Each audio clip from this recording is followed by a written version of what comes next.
Saudi Arabia will continue paying cost of living allowances to its citizens next year in a bid to boost economic growth as oil prices continue to fall.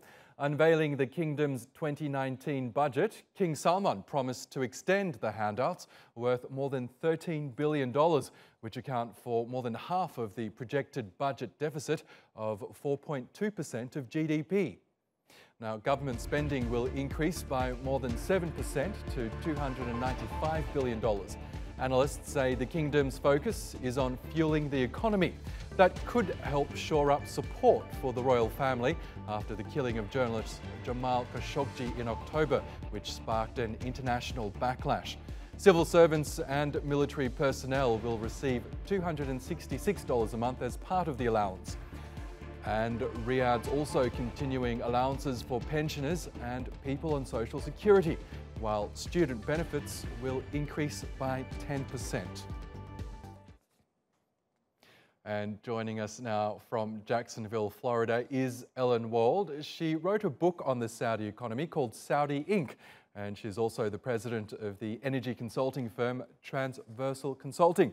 Always good to have you back on the program, Ellen. Now, this is apparently Saudi Arabia's biggest ever budget with a 7% increase in spending, and it's mainly to help Saudis cope with the higher cost of living. But as we mentioned, oil prices are continuing to fall at the moment. So can the oil kingdom afford this?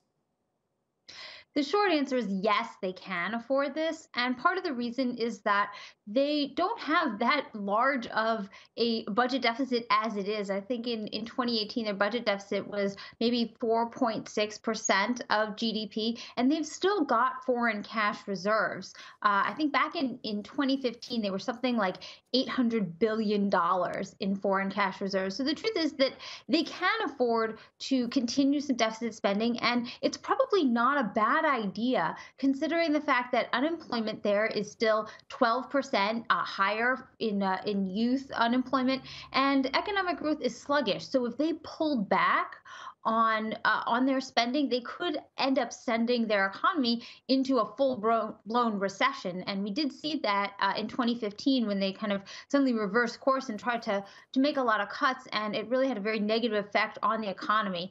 Politically, it's also a good idea not to cut back on these subsidies that they're paying. They had a huge backlash when it came to cutting the energy subsidies, and it was painful, but it actually worked. In this case, it probably wouldn't be so good to do that again at this time. So I don't think that they're in trouble in any respect, but it definitely is a very large budget for the coming year. Yes, and in September, they foreshadowed a lot of these measures. And in its statement back then, Riyadh said that it was committed to boost spending by 7% in order to reduce unemployment and to boost growth. Do you think these measures will achieve that? Well, that's the big question. I really don't think that these measures are going to boost employment or boost growth in any sense. What they really are going to do is prevent the economy from going backwards. And that's really the question of the day. They're not going to be able to spend themselves into high unemployment and high growth, but they can prevent more damage from being done, particularly at a time when oil prices are low and trending lower, even just today. And there's also some speculation that this big spending budget is also designed to shore up domestic support for the royal family following the international outcry over the killing of Jamal Khashoggi in October. Do you think that's played a part in all this at all?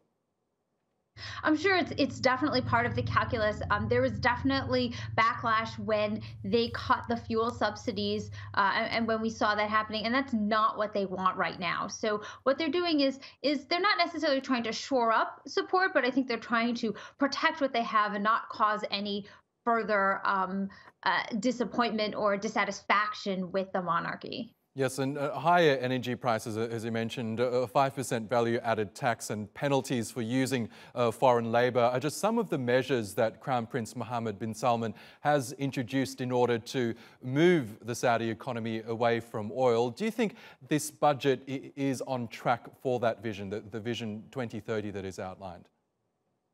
Well, it's definitely not off track. I'm not really sure that the budget is going to produce the results they're going to want to see. The reduction of energy subsidies has really been a bright spot in these Vision 2030 program. It's really, I think, done a lot to reduce waste in effect, and also to bring the Saudi energy economy more in line with the global energy economy.